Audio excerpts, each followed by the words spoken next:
Saúdo a todos com a paz do Senhor. Vamos com nosso propósito 150 salmos em 150 dias. Vamos hoje meditar um pouco no Salmo 36. Não perca a reflexão ao final da leitura do Salmo. Deus tem uma palavra para você.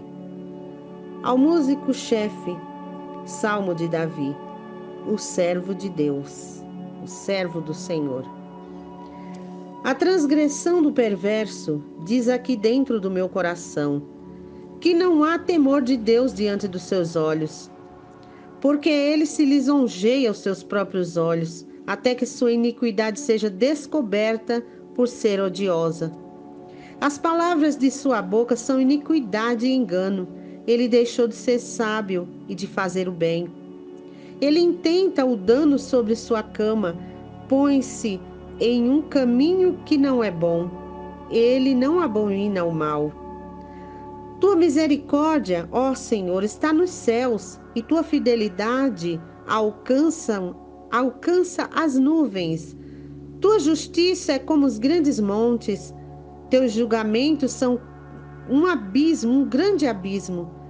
Ó Senhor, tu preservas o homem e o animal. Quão excelente é a tua benignidade, ó Deus! Por isso os filhos dos homens põem sua confiança debaixo da sombra das tuas asas.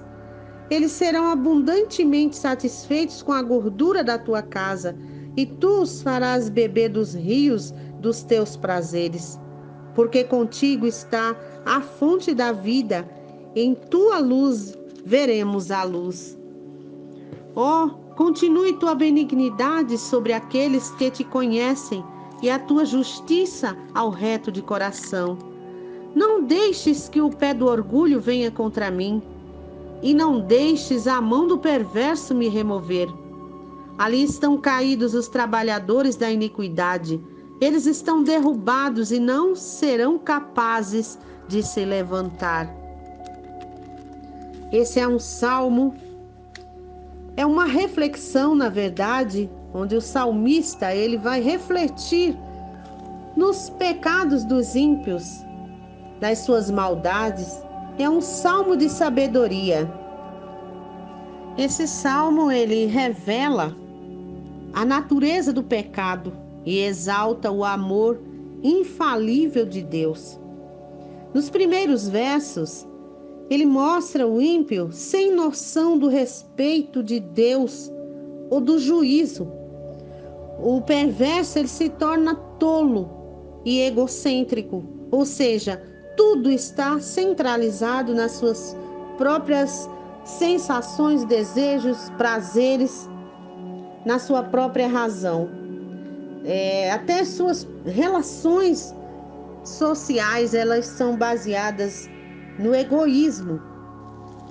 O salmista ele inicia dizendo a transgressão do perverso diz aqui dentro do meu coração que não há temor diante dos seus olhos. Ele está refletindo aqui nas ações dos ímpios, dos perversos, porque ele se lisonjeia aos seus próprios olhos, até que sua iniquidade seja descoberta por ser odiosa. Até as palavras da sua boca são iniquidade e engano. Ele deixou de ser sábio e de fazer o bem. Então a gente vê nas relações sociais, seja de casamento, de amizade, de parentesco, as pessoas entram em conflitos, muitos casamentos são destruídos, são interrompidos, existem agressões no trânsito, em qualquer situação onde as pessoas em si que estão contaminadas pelo mau senso, né? Deixaram de ter o seu bom senso de pensar naquilo que realmente importa. Porque se nós pensarmos que somos todos semelhantes e que somos a imagem e semelhança de Deus, nós devemos amar-nos uns aos outros, ou seja, querer ao bem do outro da forma que queremos o bem para nós. E do jeito que amamos a Deus, devemos amar ao próximo. Ou seja, eu gosto de inverter essa posição. Porque se eu não amo o meu próximo, não tem como amar a Deus. Porque eu sou imagem e semelhança de Deus e Ele também é. Então, aqui diz que as palavras da sua boca são iniquidade e engano. Ele fala para as pessoas muitas vezes o que não está no seu coração. Ele fala outra coisa. E quando faz o bem para alguém, ele faz porque algo vai tirar de proveito ali. E ele deita na sua cama e ele, em vez de meditar no que ele fez naquele dia, que não foi tão bom, que poderia ter sido melhor, o que fez e não deveria, e o que deveria e não fez, ele vai aí refletir o que ele pode fazer de ainda pior. Porque o verso 4 diz: ele intenta o dano sobre a sua cama, põe-se em um caminho que não é bom. E ele não abomina o mal, porque a gente tem uma consciência e sabemos o que é bom e o que é ruim, mas a gente deve desprezar o que é mal e praticar o bem, porque essa é a vontade do Senhor.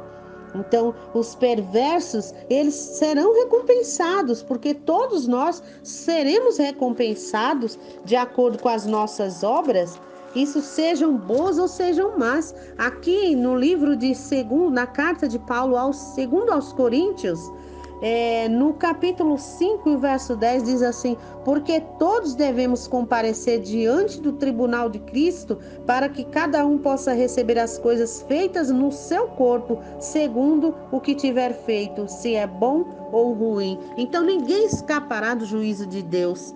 Sejam as minhas obras boas ou más, são sementes que plantamos. A vida é uma semeadura, é uma plantação. Todos os meus pensamentos, palavras e obras são sementes que eu planto diariamente. Segundo a segundo eu estou plantando sementes, mas também colhendo as sementes que plantei no passado e hoje planto as que vou colher no futuro. Então devemos meditar, refletir nas nossas ações, nos nossos pensamentos, nossos sentimentos, para que sejam pautados na sabedoria de Deus, na sabedoria do conhecimento que vem de Deus, da palavra de Deus, que tem todas as regras, os ensinamentos, para que nós possamos ter uma vida justa, uma vida da verdade, uma vida em amor, porque foi para isso que Deus nos fez. E aqui, a partir do verso 5, ele descreve o perfeito caráter de Deus, né? Então ele diz assim: a tua misericórdia, ó Senhor, está no céu e a tua fidelidade alcança as nuvens. Aí o outro vem falando da justiça. O 7 ele vem falando da benignidade. E na parte final do 7, sua confiança Ó Deus, por isso os filhos dos homens põem sua confiança debaixo da sombra das suas asas. Quem está amparado debaixo da sombra das asas do Senhor nosso Deus está amparado na verdade, amparado na justiça.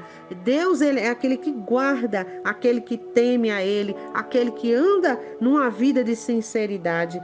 E o verso 9: porque contigo está a fonte da vida, em tua luz veremos a luz. Ou seja, vem nos ensinando que a vida com Deus é uma vida de propósito, com propósito de bênçãos, porque Deus tem propósito na vida de cada pessoa. Deus, ele tem um plano na vida de cada pessoa, só que nos resta andar no caminho certo, porque muitas vezes sofremos, não porque Deus queira nos provar, mas porque procuramos caminhos errados, porque não atentamos para a palavra, porque se nós meditarmos todos os dias na palavra de Deus, todos os dias vamos aprender alguma coisa, e sempre que formos fazer algo, temos a nossa consciência para nos dizer se está certo, se está errado. Devemos estar atentos, porque principalmente aos valores desse mundo. O mundo está cheio de valores distorcidos, uma forma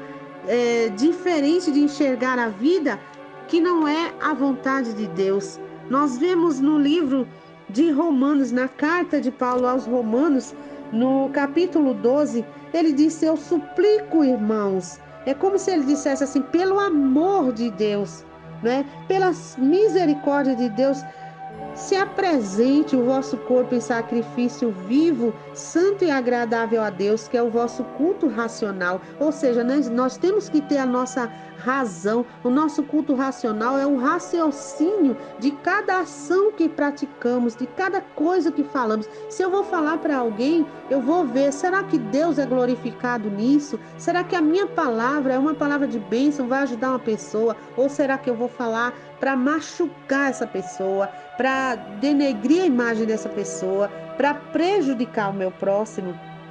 Então nós devemos estar atentos a isso. E o verso 2 é o que eu gosto muito. Não sede conformados com este mundo, mas sede transformado pela renovação da vossa mente, para que experimenteis qual a boa, agradável e perfeita vontade de Deus. Por que não conformar com este mundo? Porque o mundo está cheio de injustiça, o mundo está cheio de pessoas perversas, cada um pensando em si mesmo, no seu próprio deleite, no seu próprio proveito e sem pensar no próximo, fazendo maldades, fazendo iniquidades, vivendo uma vida obsoleta, sem propósito, sem se alinhar ao propósito de Deus. E se eu me conformar, ou seja, se eu entrar na forma do mundo, eu vou me tornar igual, mas que eu seja diferente, que eu busque conhecer a vontade de Deus, e essa vontade maravilhosa de Deus, porque toda a vontade de Deus é boa, e a Bíblia diz que tudo concorre para o bem daqueles que amam a Deus. Então tudo que eu passar, que eu coloque a minha confiança em Deus, mas que eu tenha a convicção que eu estou me esforçando, não que eu seja mais santa do que os outros, nem que você seja mais santo do que os outros, mas que você procure se assemelhar um pouco à palavra de Deus, à palavra da verdade, da justiça, e andar em amor, para que tenha uma vida onde o valor, verdadeiro valor, esteja na sua vida, não uma vida de valores distorcidos, porque o mundo, do jeito que vai, distorcendo os valores, coisas que eram erradas sendo relativas hoje, mas assim dá, porque antigamente, agora pode. Não, o que é bom, o que é ruim, o que é certo e o que é errado. Então não adianta distorcer, né? Então aquele que anda de acordo com a vontade de Deus, seguindo os seus preceitos e os seus mandamentos, ele tem uma forma de enxergar a vida, como disse aqui no verso 9, né? É a fonte, porque comigo está a fonte da vida, em tua luz veremos a luz. Que Deus nos abençoe e nos guarde, que possamos estar olhando a luz de Deus, a luz de Cristo, e nos assemelhando a Ele a cada dia, não nos conformando com esse mundo que está caminhando para a destruição, mas que possamos resgatar vidas, principalmente a nossa vida, mas resgatar a vida daqueles que nos rodeiam, tratando com amor, devolvendo o mal com o bem. Não que eu possa estar debaixo dos pés das pessoas que fazem o mal, mas orando a Deus para que tenha misericórdia de cada um, né? E que aqui diz o finalzinho dele, o final do Salmo, o verso 10 diz: continue tua benignidade sobre aqueles que te conhecem e a tua justiça ao reto de coração, né? Então, que Deus nos abençoe, que nós possamos buscar conhecer cada vez mais a vontade de Deus, conhecer a benignidade, a misericórdia de Deus, que é o motivo de não sermos consumidos, mas que a justiça possa estar na nossa mente também, e andarmos com retidão de coração. Que Deus nos abençoe e nos guarde e nos ajude a nos ajustar, não na forma do mundo, mas na forma da vontade de Deus. Um beijo no coração, que nós possamos estar firmes na confiança, lembrando que Deus é aquele que trabalha para aqueles que nele esperam, e que as promessas de Deus sejam cumpridas na nossa vida, porque Ele é um Deus fiel, Ele é justo. Que Deus abençoe. Beijo no seu coração.